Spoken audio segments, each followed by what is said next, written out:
നമസ്തേ. ജനൻ ഡിബേറ്റിലേക്ക് എല്ലാ പ്രിയ പ്രേക്ഷകർക്കും സ്വാഗതം. ഇന്ന് വലിയ തോതിൽ ചർച്ചയായ വിഷയമാണ് ഇടുക്കി രൂപതയിലെ കേരള സ്റ്റോറിയുടെ പ്രദർശനം.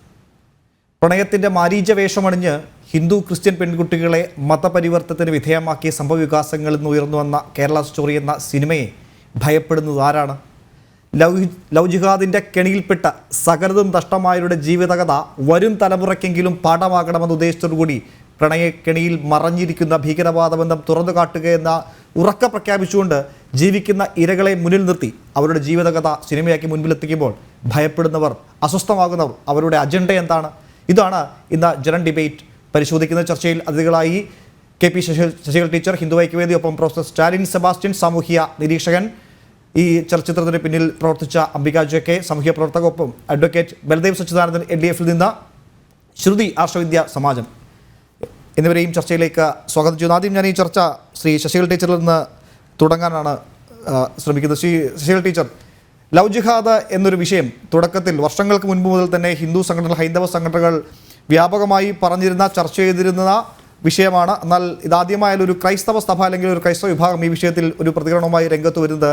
കേരള സ്റ്റോറി എന്ന സിനിമ ഇടുക്കി രൂപത അവിടെ വിദ്യാർത്ഥികൾക്ക്, സഭാവിശ്വാസികളായ വിദ്യാർത്ഥികൾക്ക് പ്രണയത്തിൻ്റെ പിന്നിൽ മറഞ്ഞിരിക്കുന്ന ചതി തുറന്നു കാട്ടാൻ, ഭീകരവാദബന്ധം തുറന്നു കാട്ടാൻ ആ സിനിമയെ ഒരു മാധ്യമമായി ഉപയോഗിക്കുമ്പോൾ അതിനെതിരെ ഹാലിളകുന്നത് ആർക്കൊക്കെയാണ്? ഇവിടെ ലവ് ജിഹാദ് എന്ന പദമുണ്ടോ, പദം ചർച്ച ചെയ്യപ്പെട്ടോ എന്നുള്ളതല്ല. ഒരു സ്വാഭാവിക പ്രണയത്തിനപ്പുറത്തേക്ക് ഒരു അജണ്ട വെച്ചുകൊണ്ട് ഇത്തരത്തിലൊരു കൃത്രിമമായി പ്രണയത്തിലേക്ക് അല്ലെങ്കിൽ ഒരു ട്രാപ്പ് ചെയ്ത് പ്രണയത്തിലേക്ക് പെടുത്തുന്നുണ്ട് എന്നും അതുവഴി മതം മാറ്റുന്നുണ്ട് എന്നും അനുഭവസ്ഥരുടെ കഥകളിൽ നിന്ന് മനസ്സിലായപ്പോഴാണ് നമ്മളത് ചർച്ച ചെയ്യാൻ തുടങ്ങി. പൊതുവെ നമ്മുടെയൊക്കെ ഒരു മനസ്സെന്ന് പറഞ്ഞിട്ടുണ്ടെങ്കിൽ അങ്ങനെ മതപരമായ ഒരു വിവേചനം അല്ലെങ്കിൽ ഒരു ആരെങ്കിലും ഒക്കെ അപമാനിക്കുന്ന തരത്തിൽ സംസാരിക്കുക അതല്ലല്ലോ പൊതുവെ നമ്മുടെ ഒന്നും മനസ്സ്. നമ്മളെ അനുഭവങ്ങൾ ഉണ്ടാകുമ്പോഴാണ് അത്തരം കാര്യങ്ങൾ പറയുന്നത്. അപ്പൊ ധാരാളം കേസുകൾ ഹൈന്ദവ സംഘടനകളുടെ സമീപത്ത് എത്തിയപ്പോഴാണ് ഹൈന്ദവ സംഘടനകൾ അത്തരം കാര്യങ്ങളെ പറ്റി ചർച്ച ചെയ്യാൻ തുടങ്ങി. ഇത് തന്നെയായിരിക്കാം ക്രൈസ്തവ സമൂഹത്തിന്റെയും അനുഭവം എന്നാണ് എനിക്ക് തോന്നുന്നത്. അവർക്ക് കാരണം ഹൈന്ദവ സമൂഹത്തെക്കാൾ കൂടുതൽ കെട്ടുറപ്പുള്ള സമൂഹമാണ് ക്രൈസ്തവ സമൂഹം. അവർക്ക് ആരെവിടെ പോകുന്നു എന്നുള്ള കൃത്യമായ കണക്കുകൾ ഉണ്ടാകും. ഇപ്പോ KCBC ഒരിക്കൽ പറയുണ്ടായി 2006 മുതൽ 2009 വരെ കൃത്യമായി 2006ഓളം ക്രിസ്ത്യൻ സ്ത്രീകൾ മുസ്ലിം സമൂഹത്തിലേക്ക് ഇസ്ലാമിലേക്ക് പരിവർത്തനം ചെയ്തിട്ടുണ്ട്. അവർക്ക് അങ്ങനെ കൃത്യമായ കണക്കുകൾ രേഖപ്പെടുത്താൻ സാധിക്കാൻ അത്രയും കെട്ടുറപ്പുള്ള ഒരു സമൂഹമാണ് ക്രൈസ്തവ സമൂഹം. എന്നാൽ അതല്ല ഹൈന്ദവ സമൂഹത്തിന്റെ അവസ്ഥ. നമുക്ക് കൃത്യമായി എത്ര വന്നു, എത്ര പോയി എന്നുള്ളത് കണക്കുകൾ അത്തരത്തിൽ നമുക്ക് നിരത്താൻ സാധ്യമല്ല. പക്ഷെ ധാരാളം അനുഭവസ്ഥർ, സ്വന്തം മക്കളെ നഷ്ടപ്പെട്ടിട്ടുള്ള ധാരാളം അനുഭവസ്ഥർ, ആ മക്കളെ സുഖമായി ജീവിക്കുകയല്ല, അവരിത്തരത്തിൽ മതം മാറ്റത്തിന് വിധേയമായി സ്വന്തം പേര് നഷ്ടപ്പെട്ട് അവനവന്റെ വസ്ത്രധാരണ സ്വാതന്ത്ര്യം നഷ്ടപ്പെട്ട് ഒരു അടിമയെ പോലെ ജീവിക്കേണ്ടുന്ന ഒരു സാഹചര്യം കണ്ടുകൊണ്ട് രക്ഷിതാക്കൾ ജീവിക്കേണ്ടി വരിക. മാത്രമല്ല നമ്മളെയൊക്കെ സംബന്ധിച്ചിടത്തോളം വൈവാഹിക ജീവിതത്തിന്റെ അർത്ഥം തന്നെ കേവലം ശാരീരികമായ ബന്ധം മാത്രമല്ല. അതിലൂടെ നമുക്കുണ്ടാകുന്ന തലമുറകളിലൂടെ നമുക്ക് മുൻപ് കടന്നുപോയിട്ടുള്ള തലമുറകളോടുള്ള കടം വീട്ടുക എന്നൊരു ഉദ്ദേശം കൂടിയുണ്ട്. ആകെ 1-2 മക്കളുള്ളവരെ ഇത്തരത്തിൽ വിവാഹ കെണിയിൽപ്പെടുത്തി മതം മാറ്റി കൊണ്ടുപോകുമ്പോൾ, മതം മാറ്റി മറ്റൊരവസ്ഥയിലേക്ക് അവരെ മാറ്റി കൊണ്ടുപോകുമ്പോൾ ഈ പിതൃക്കളോടുള്ള കടം പോലും വീട്ടാൻ പറ്റാത്ത ഒരു സാഹചര്യത്തിൽ എത്തി നിൽക്കുമ്പോഴാണ് ഹൈന്ദവ സമൂഹം ഇതിനെപ്പറ്റി ഗൗരവമായി ചർച്ച ചെയ്യാൻ തുടങ്ങി. അപ്പൊ അത്തരം കേസുകൾ സാധാരണയായി മറ്റു രാഷ്ട്രീയക്കാരുടെ അടുത്തല്ല ചെല്ലുക. ആ രാഷ്ട്രീയക്കാർ പോലും വിളിച്ചു പറയുക ഹൈന്ദവ സംഘടനകളെയാണ്. അതുകൊണ്ടാണ് നമ്മൾ അതിനെപ്പറ്റി കൂടുതൽ ജാഗരൂകരാകാനും സമാജത്തെ ബോധവൽക്കരിക്കാനും തുടങ്ങി. സ്വാഭാവികമായ പ്രണയം ഉണ്ടാകും, അത് ശരിയാണ്. പക്ഷേ ഇതിന്റെ റേറ്റ് വളരെ കൂടുന്നു. സ്വാഭാവികമായ പ്രണയത്തിൽ മതത്തിന് സ്ഥാനമുണ്ട്. മതം നോക്കിയല്ലല്ലോ പ്രണയിക്കുന്നത്.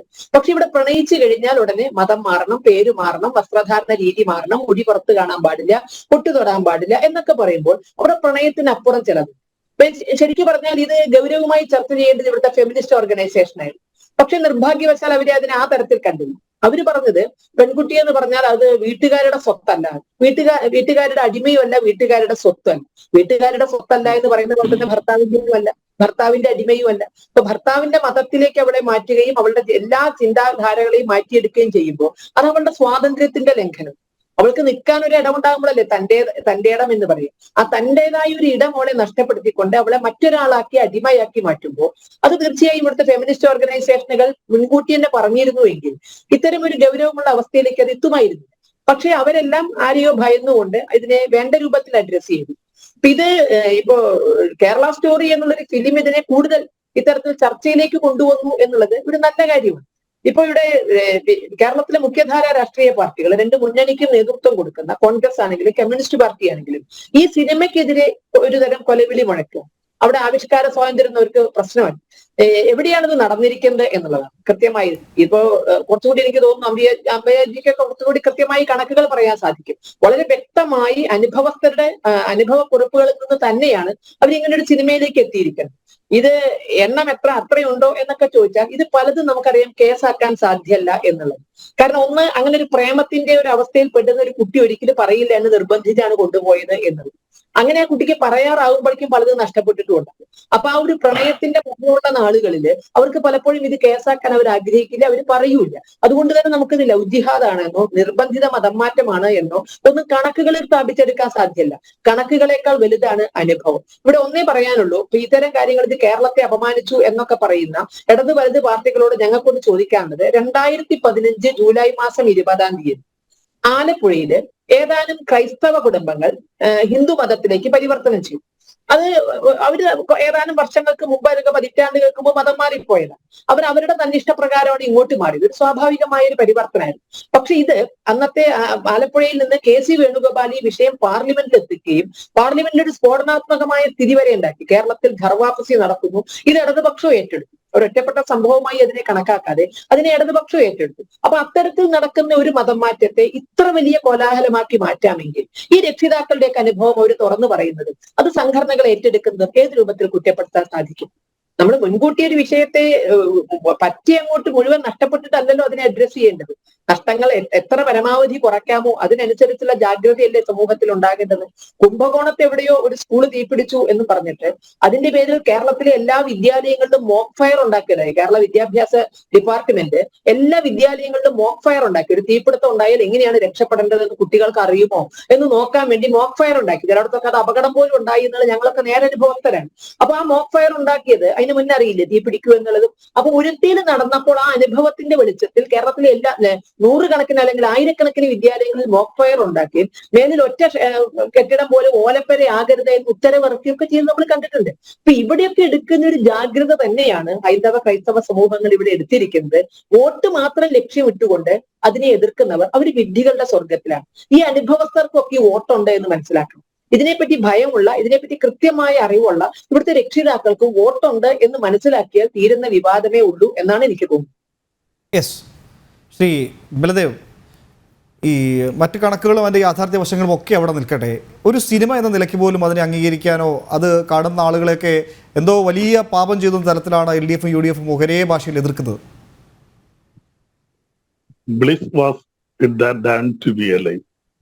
ഇത് വേഴ്സ്വർത്ത് ഫ്രഞ്ച് റവല്യൂഷൻ സമയത്ത് എഴുതിയതാണ്. പഴയ കാലഘട്ടത്തിൽ കലാ സാഹിത്യ രംഗങ്ങൾക്ക് സാമൂഹ്യ വ്യവസ്ഥയിൽ വളരെ കൂടുതൽ സ്വാധീനമുണ്ടായിരുന്നു. ആശാൻ കവിതകൾക്ക് കേരളത്തിൽ സ്വാധീനമുണ്ടായിരുന്നു. ഒരു സിനിമയ്ക്ക് മലയാളികളുടെ ജീവിതത്തിൽ അല്ലെങ്കിൽ സാമൂഹിക ചരിത്രത്തിൽ ഇപ്പോൾ വലിയ സ്വാധീനമുണ്ടെന്ന് വിശ്വസിക്കുന്ന ഒരാളല്ല ഞാൻ. പക്ഷേ ഈ സ്റ്റോറി, കേരള സ്റ്റോറി പ്രദർശിപ്പിക്കാതിരിക്കുമോ, അതിന്റെ പിന്നിൽ രാഷ്ട്രീയ പശ്ചാത്തലം. ഈ സിനിമ റിലീസായത് 2021 മെയ് മാസം 5-ാം തീയതി.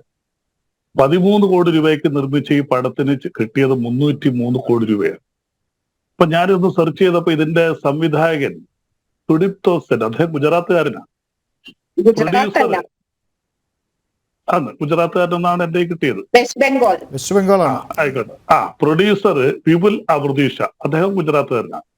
ഇത് എഴുതിയത് സൂര്യപാൽ സിംഗ്, അത് മധ്യപ്രദേശുകാരൻ. ഇവർക്ക് ഈ കേരളത്തിന്റെ ജീവിതവുമായിട്ട് ഇവരാരെങ്കിലും കേരളം സന്ദർശിച്ചോ കേരളത്തിലെ ജീവിതവുമായി ബന്ധപ്പെട്ടോ എന്നുള്ള കഥകളൊന്നും നമുക്ക് വ്യക്തമായിട്ട് അറിയില്ല. അതൊക്കെ നോക്കിയപ്പോ ഒന്നും വരുന്നില്ല. ആയിക്കോട്ടെ, ഞാൻ തുടക്കത്തിലേ പറഞ്ഞല്ലോ, ഒരു സിനിമ നമ്മുടെ സാമൂഹ്യ പശ്ചാത്തലത്തെ കൂടുതൽ ബാധിക്കുന്നതാണ്. പക്ഷെ ഈ 2024 ഈ ഇലക്ഷൻ പ്രഖ്യാപിച്ചപ്പോൾ കേന്ദ്ര ഗവൺമെന്റിന്റെ ഒരു മാധ്യമമായ ദൂരദർശനിലൂടെ ഇത് പ്രസിദ്ധീകരിച്ചതിന്റെ അല്ലെങ്കിൽ വിക്ഷേപണം ചെയ്ത രാഷ്ട്രീയ ലക്ഷ്യമെന്താ? പിന്നെ ഒന്നത്. 2, ഇതിൽ പറയുന്നത് നൂറുകണക്കിന് സ്ത്രീകളെ കേരളത്തിൽ നിന്ന് ഹൈന്ദവ സ്ത്രീകളെ കൊണ്ടുപോയി മതം മാറ്റി IS ചേർക്കുകയും അതിനകത്തൊരു ഫാത്തിമ ബ എന്നൊരു സ്ത്രീയുടെ കഥയുമായി ബന്ധപ്പെട്ടാണ് ഈ സ്റ്റോറി പോകുന്നത്. കൊണ്ടുപോവുകയും അവരെയൊക്കെ മതം മാറ്റി IS ചേർക്കുകയും അവരെ മറ്റ് തീവ്രവാദ പ്രവർത്തനങ്ങളൊക്കെ ഉപയോഗിക്കുന്നത്, അങ്ങനെ അതിന്റെ കഥ അങ്ങനെ നീണ്ടുപോകും. കേരളത്തിൽ എവിടെയാണ് ഇപ്പൊ ശശികല ടീച്ചർ പറഞ്ഞു, നമുക്കറിയാം ഇവിടെ എത്ര സ്ത്രീകളെ അങ്ങനെ കൊണ്ടുപോയിട്ടുണ്ട്. ആ കഥയും കേരളത്തിന്റെ ജീവിതവുമായിട്ട് എന്തെങ്കിലും ഒരു ബന്ധമുണ്ട്? ആനയും ആടും പോലുള്ള വ്യത്യാസമാണ്. ആ കഥ കാണുന്ന ഒരാൾക്ക് തോന്നുന്ന കേരളത്തിൽ വരുന്ന ഹിന്ദു സ്ത്രീകളെ മൊത്തത്തിൽ കൊണ്ടുപോയി കംപ്ലീറ്റ് ആൾക്കാരെ മതം മാറ്റി ഇസ്ലാമിലോട്ടോ അല്ലെങ്കിൽ IS-ലോട്ടോ അല്ലെങ്കിൽ തീവ്രവാദ പ്രവർത്തനത്തിലോട്ടോ വിടുന്നതാണ്. അപ്പോൾ ഒരു കഥയ്ക്ക് തീർച്ചയായിട്ടും ഒരു കഥ ആരെഴുതിയാലും അത് ആര് നിർമ്മിച്ചാലും അത് സംവിധാനം ചെയ്താലും അതിന് സമൂഹവുമായിട്ടൊരു അല്പം നീതി പുലർത്തും, അല്പം അതിനകത്തൊരു യാഥാർത്ഥ്യബോധം ഉണ്ടാകും. ഏതെങ്കിലും ഒരു 1-2 ഒറ്റപ്പെട്ട സംഭവങ്ങൾ എടുത്തു കാണിച്ചുകൊണ്ട് അതിനെ പർവ്വതീകരിച്ച് ഇത് കേരളം മൊത്തത്തിൽ നടക്കുകയാണെന്ന് പറഞ്ഞാൽ ഇത് എന്നെയോ ഈ ഇരിക്കുന്ന 4 പേരെ അല്ല ബാധിക്കുന്നത്. കേരളത്തിൽ വരുന്ന ഏകദേശം 3.5 കോടി ജനങ്ങളുടെയും നമ്മുടെ സാംസ്കാരിക പൈതൃകത്തെ ബാധിക്കുന്നതാണ്. സാംസ്കാരികമായി നമ്മുടെ ഒരു അധപ്പതനത്തെയാണ് അത് കാണിക്കുന്നത്. അല്ല ഇതിനകത്ത് പ്രത്യേകിച്ച് രാഷ്ട്രീയമല്ല കാണും. ഒരിക്കലും ആ പ്രവൃത്തി ആദ്യം ചെയ്തത് ഒരു പക്ഷെങ്കിൽ 2012 ശ്രീ ഉമ്മൻചാണ്ടി ആയിരിക്കും. പിന്നീട് PS അച്യുതാനന്ദനും സമാനമായ പരാമർശങ്ങളൊക്കെ നടത്തിയിട്ടുണ്ട്. ഞാൻ പറയട്ടെ സുഹൃത്തെ, ഞാനത് പറഞ്ഞോട്ടെ. അപ്പൊ ഇവിടെ ഇങ്ങനെയുള്ള സിനിമകൾ വരുമ്പോൾ ഒന്ന് ഞങ്ങൾ അതിനെ എതിർത്തത് ഈ എലക്ഷൻ പ്രഖ്യാപിച്ചു കഴിഞ്ഞിരിക്കുന്ന അവസരത്തിൽ അങ്ങനെ ഒരു സിനിമ പലപ്പോഴും നമ്മൾ പറയാറുണ്ട്. ആ സ്ഥാനാർത്ഥി ഇപ്പൊ തന്നെ സുരേഷ് ഗോപി, അദ്ദേഹം അഭിനയിക്കുന്ന സിനിമകൾ വിടാൻ പാടില്ല. മുകേഷ് അഭിനയിക്കുന്ന സിനിമ, മുകേഷ് LDF-കാരനാണ്, വിടാൻ പാടില്ല. അപ്പോൾ ആ സ്ഥാനാർത്ഥികൾ അഭിനയിക്കുന്ന സിനിമകൾ പോലും പ്രദർശിപ്പിക്കാൻ പാടില്ല എന്നാണ്. അപ്പോൾ ഒരു സമൂഹത്തെ മൊത്തത്തിൽ പ്രശ്നമുണ്ടാക്കുന്ന, സമൂഹത്തിൽ സംഘർഷമുണ്ടാകാൻ സാധ്യതയുള്ള ഒരു സിനിമ നിങ്ങൾക്ക് നേരത്തെ എപ്പോഴും പ്രദർശിപ്പിക്കാമായിരുന്നു. കാര്യം ഇപ്പൊ നമുക്കറിയാം, ഒരു സിനിമ റിലീസായി കഴിഞ്ഞാൽ 300-400 കോപ്പിയൊക്കെ ഇറങ്ങുന്നു. പണ്ട് 10-12 കോപ്പി ആയിരുന്നത്. ഒരു മാസം കൊണ്ട് ഇന്ത്യ മൊത്തം ഈ സിനിമ ഓടി മാറുകയാണ്. ഏറ്റവും സൂപ്പർ ഹിറ്റ് ആകുന്ന സിനിമകൾ പോലും 1-2 മാസത്തിനകം ദൂരദർശൻ വഴിയോ മറ്റ് ചാനലുകൾ വഴിയോ നമുക്ക് കാണാൻ പറ്റും. അപ്പൊ അതിന്റെ പിന്നിലുള്ള രാഷ്ട്രീയ ഉദ്ദേശത്തെയാണ് ഞങ്ങൾ എതിർക്കുന്നത്. അപ്പോൾ ഇവിടെ കേരളത്തിൽ ഇങ്ങനെ സംഭവം നടക്കുന്നെങ്കിൽ ഇതിനേക്കാൾ ദാരുണമായ സംഭവങ്ങൾ ഇന്ത്യയിലെ പല സംസ്ഥാനങ്ങളും നടക്കുന്നുണ്ട്. ഞാൻ എന്റെ ജീവിതത്തിൽ ഒരു കാര്യം പറയാം. എന്റെ ഭാര്യയുടെ കുഞ്ഞമ്മയുടെ മകൻ എന്ന് പറയാൻ എന്റെ അളിയനായിട്ട് വരും. അവൻ ഒരു ഡോക്ടറാണ്. അവൻ വിവാഹം കഴിച്ചിരിക്കുന്ന ഒരു മുസ്ലിം കുട്ടിയാണ്. ഇതിന് എന്തെല്ലാം ഹിന്ദു എന്ന് പറയാം, അല്ലെ ജിഹാദ് ഹിന്ദു, എനിക്കറിയില്ല എന്തോ പേര് കൊടുക്കണം. ആ മുസ്ലിം കുട്ടി ഞങ്ങളാരും നിർബന്ധിച്ചൊന്നുമല്ല, അത് ജീവിക്കുന്നത് ഹിന്ദു ആചാരപ്രകാരം. ഞാൻ കണ്ടു അത് 2 പൊട്ട് സിന്ദൂരം ഒക്കെ ഇട്ട് സീമന്തരകെ സിന്ദൂരൊക്കെ ഇട്ട് ഞങ്ങളാരും നിർബന്ധിച്ചിട്ടില്ല. പേരിപ്പോഴും അത് തന്നെയാണ്. ഇതിന് നിങ്ങൾ എന്ത് പേര് പറയും? അപ്പൊ മുസ്ലിം കുട്ടി മതം മാറി, എന്റെ അടുത്ത ബന്ധുവാണ്, വേണമെങ്കിൽ ഞാൻ റെക്കോർഡ് അയച്ചു തരാം. അപ്പൊ എന്റെ അടുത്ത ബന്ധുവാണ്. അപ്പം ഒരു മുസ്ലിം കുട്ടി മതം മാറി ഹിന്ദുവായാൽ അതിന് പ്രശ്നമൊന്നുമില്ല. അതുപോലെ തന്നെ എത്രയോ ക്രിസ്ത്യൻസ് മതം മാറി ഹിന്ദു, അതിനൊന്നും പ്രശ്നമില്ല. ഹിന്ദുവിൽ നിന്ന് ഒരു പെൺകുട്ടിയെ മുസ്ലിം വിവാഹം കഴിക്കുകയും, നമുക്കറിയാം ഏറ്റവും പ്രധാനപ്പെട്ട ഒരു കേസ് ഫാദിയ കേസ്. സുപ്രീം കോടതി തന്നെ വളരെ വ്യക്തമാക്കി. അതിനൊന്നും മുകളിലല്ല നമ്മളാരും. ഫാദിയ കേസ് വളരെ ഇഷ്യൂ ആയി, ഹൈക്കോടതിയിൽ പോയി, സുപ്രീം കോടതി ചെന്നു. ഇതിനകത്ത് ലവ് ജിഹാദ് ഒന്നുമില്ല. ഈ വാക്കാര് കണ്ടുപിടിച്ചു എന്നാണ് ഞാൻ ചോദിക്കുന്നത്. ലവ് ജിഹാദ് എന്നൊരു വാക്ക് ഉപയോഗിക്കാറുണ്ട്. ഈ ലവ് ജിഹാദ് ഇടയ്ക്ക് വെച്ച് മറ്റൊരു വാക്കൂടെ വന്നായിരുന്നു, മരുന്നുകളുമായി ബന്ധപ്പെട്ട് അങ്ങനെ ഉപയോഗിച്ചായിരുന്നു ഒരു വാക്ക്. അതും ഒരു ജിഹാദ്. അത് NDPS-ആയിട്ട് ബന്ധപ്പെട്ട അതിന്റെ ചർച്ച നമ്മൾ നടത്തിയതാണ്. ലഹരി മരുന്ന് ഉപയോഗിച്ചുകൊണ്ടുള്ള ജിഹാദുകൾ, മതം പരിവർത്തനം. അപ്പൊ ഇതിങ്ങനെ മനഃപൂർവ്വമായിട്ട് കേരളത്തിലെ ജനങ്ങളെ, അത് ഹിന്ദുവെന്നോ ക്രിസ്ത്യാനിന്നോ മുസ്ലിമൊന്നുമില്ല, കേരളത്തിലെ ഏകദേശം 25% മുസ്ലിമുണ്ട്. ജമ്മു ആൻഡ് കാശ്മീർ കഴിഞ്ഞാൽ മുസ്ലിം ഭൂരിപക്ഷമുള്ളൊരു സംസ്ഥാനം എന്ന് പറയുന്നത് കേരളമാണ് മൊത്തത്തിലുള്ള ജനസംഖ്യ. അപ്പൊ 25% വരുന്ന മുസ്ലിങ്ങളുണ്ട്. അത്രയും തന്നെ ക്രിസ്ത്യൻസ് ഉണ്ട്. 50% അടുത്താണ് ഇവിടെ ഹിന്ദുക്കൾ. ബാക്കി 50% ക്രിസ്ത്യൻ മുസ്ലിമാണ്. അപ്പൊ അത്രയും ക്രിസ്ത്യൻ മുസ്ലിമും ഹിന്ദുക്കളും ഒന്നിച്ച് താമസിക്കുന്ന കേരളത്തിൽ മറ്റുള്ള സംസ്ഥാനങ്ങളെ അപേക്ഷിച്ച് നോക്കുമ്പോൾ എല്ലാവരും ഒരുമിച്ച് ഒരു മാലയിലെ കണ്ണികൾ പോലെ ഇവിടെ ജീവിക്കുന്നു. ആ സൗഹൃദ അന്തരീക്ഷം തകർത്തുകൊണ്ട് വർഗീയമായ ചേരുതിരിവുണ്ടാക്കി BJPക്ക് തെരഞ്ഞെടുപ്പിൽ രാഷ്ട്രീയ ലക്ഷ്യം നേരിടുക എന്നുള്ള ഒറ്റ ഉദ്ദേശത്തോടു കൂടിയാണ് ഇപ്പോൾ ഈ സിനിമ പ്രദർശിപ്പിക്കുന്നത്. സിനിമ തുടക്കത്തിലെ പറഞ്ഞല്ലോ, സിനിമ പ്രദർശിപ്പിക്കുന്നതിനൊന്നും ഞങ്ങൾ ആരും എതിരൊന്നുമല്ല. ഒരു സിനിമ കണ്ടെന്ന് വിചാരിച്ച് ഇവിടെ ആരും മുസ്ലിങ്ങൾ മൊത്തം ഹിന്ദു ആവുകയോ ഹിന്ദുക്കൾ, അതൊക്കെ പണ്ടായിരുന്നു. പണ്ട് വളരെ കൂടുതൽ അതായത് താങ്കൾ മുന്നോട്ട് വെക്കുന്നത് അത്തരത്തിൽ ലവ് ജിഹാദ് എന്നൊരു ഒരു സംവിധാനമേ ഇല്ല. അത് BJPയുടെ കെട്ടിച്ചമയ്ക്കപ്പെട്ട അത് കൃത്യമായി എനിക്ക് തോന്നുന്നു. അതിന് സിനിമയെ പറ്റി പറഞ്ഞ കാര്യങ്ങൾക്ക് ഒരു പക്ഷെങ്കിൽ അംബിക അദ്ദേഹത്തിന് മറുപടി പറയാൻ സാധിക്കും. അതിനു മുമ്പ് ശ്രുതിയിലേക്ക് വളരെ പെട്ടെന്ന് പോകുന്നത്. ശ്രുതി, അദ്ദേഹം പറഞ്ഞത് താങ്കളുടെ ശ്രദ്ധയിൽപ്പെട്ട് കാണാം. ലവ് ജിഹാദ് ഒരു കാര്യമേ ഇല്ല, ഇത് കെട്ടിച്ചമയ്ക്കപ്പെട്ടതാണ്. താങ്കൾ അതിലൊരു അനുഭവസ്ഥയാണ്. താങ്കൾക്ക് പറയാനുള്ളത് ഇപ്പോൾ പറയാം. ഞാൻ ആദ്യം തന്നെ തിരുത്തിക്കോട്ടെ. ലവ് ജിഹാദ് എന്റെ അനുഭവം എന്ന് പറയാൻ സാധിക്കില്ല. ഇന്റലക്ച്വൽ ജിഹാദിന് അതിന്റെ അനുഭവം ഉള്ള ഒരാളാണ്. പക്ഷെ ലവ് ജിഹാദിന് ഇരയാക്കപ്പെട്ട നിരവധി പെൺകുട്ടികളുമായിട്ട് സംസാരിച്ചിട്ട് അവരുടെ അനുഭവങ്ങൾ കേട്ട് കാത് തഴമ്പിച്ചിട്ടുള്ള അനുഭവം ഉണ്ട്. അപ്പൊ അതിന്റെ വെളിച്ചത്തിൽ എനിക്ക് ഇവിടെ സംസാരിക്കാൻ സാധിക്കും.